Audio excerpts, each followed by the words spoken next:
remember getting to a spot where I was like, I can't do this anymore. Whatever path I'm on is not it. I had no idea there was women and kids walking 4 or 5 hours every single day to get something that I have coming right out of the tap that I've never thought twice about. Had no idea, no clue. I had no clue the number one killer of children, the number one reason why a child, even today, is not going to make it to the age of 5 was because of dirty water. Less than 10 years ago, Doc was tending bar and playing music in nightclubs until a trip to Sudan changed his life. I couldn't sleep one night. I'm rolling around in my bed, kind of tossing and turning, and I had the phrase that you see on the screen up there, wine to water, in my head over and over. And I just started entering in stuff about water. I dealt with wine every day at my job, so I'm like, maybe I need to know something about water. And what filled that computer screen up that night is what altered the course of my life. The first thing I saw was some report by the United Nations that said 1.1 billion people in the world don't have access to clean water. When I realized that stuff, that water coming out of that well, was potentially more dangerous than the bullets whizzing by their ears every day, it changed everything for me. And at that moment, I knew I would never do anything else but this. I always felt I was too imperfect. I was too flawed of an individual. I always felt less than everybody else. And when the opportunity came to start Wine to Water, I was shocked. It was the first thing I was ever a part of that worked. Basically, they said, we've had enough of our women and children being killed and raped, so we're going to fight back.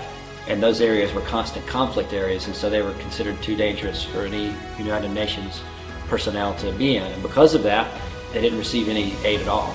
And so I chose to go in those areas to do my work. I'm not some doctorate level person with all these degrees and born with a silver spoon in my mouth or anything. I'm just a regular guy. I'm still very imperfect. I'm still very flawed. I still sometimes feel like I don't got my act together. We're all imperfect. We're all flawed, but somehow we all balance each other out. The areas where I'm very weak, there'll be somebody else that comes alongside at the perfect time. And that's how we've grown organically as a team, as a community, as a unit. We invite people to be a part of that. I always had this voice in my head, I felt like that just said, you're nobody. You're not good enough. Who do you think you are? I think you can do something about this. I think it was the first time I just decided I'm gonna shut that voice off, and I'm gonna try. I know a lot of you out there probably look at yourself as just normal. But the world tells us you can't be just a normal person that has a day job and decides, on the side, I want to serve my community. I'm living, eating, sleeping, drinking proof that you don't have to be a movie star or a politician or the CEO of one of the world's largest companies to do great things. But a lot of us are afraid to take that first step for some reason. And it's probably because a lot of us were made to feel like we really won't have that much of an impact. I promise you that you can have an absolutely amazing impact in the world around you if you just take that first step. Just before I was about to leave, I lost one of my men. The government found out he was working with me, and they pulled him off the bus and they put him face down and they shot him in the head. The whole time I'm doing this, I'm thinking that this was my fault. I made the choice for myself to do this work knowing I was putting my life at risk, but I also made the choice for Ismail as well, and he didn't make it. I have to be honest, I was getting ready to throw it all up in the air and quit and say, I didn't sign up for this. There's gonna come times in life where we just don't want to do it anymore. But if you have people around you, to me, that's when the potential for success happens. That's when it's the most important. And a lot of people think, gosh, when you get there, the people must just be devastated.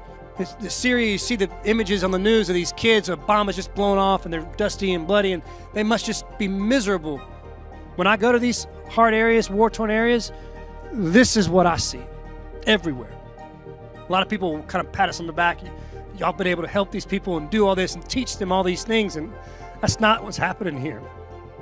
These people have given me and taught me infinitely more about life than I could ever give or teach them. The gift they give me and our team is infinitely greater than just this water filter that we're able to give them.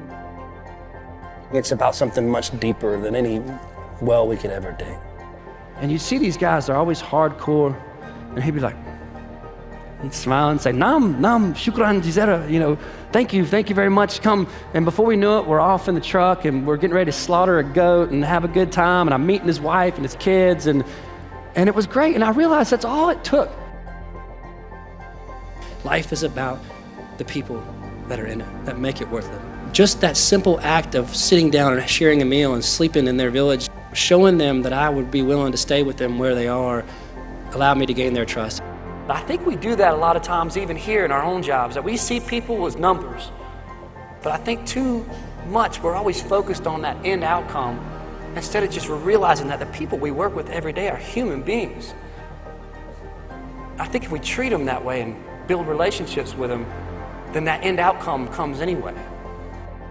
My sister was 2 years older than me. She couldn't pronounce Dixon, so she called me Dick Doc. So for a while there, I was called Dick Doc, and somewhere along the way, they dropped the Dick, they left the Doc, and that's how I got Doc. These are the faces that I see and remember. Who had nothing, and that they're so content and happy with life. I hope that y'all could see that this life is so much more than just the day-to-day grind and the bottom line, but it's all about the people that make life worth living. And I'm sure the city of Asheville's probably awesome and green, but to prove, we poured 2 of those actually. You didn't see the first one. 2 of those in the top here. Here's to being a nobody.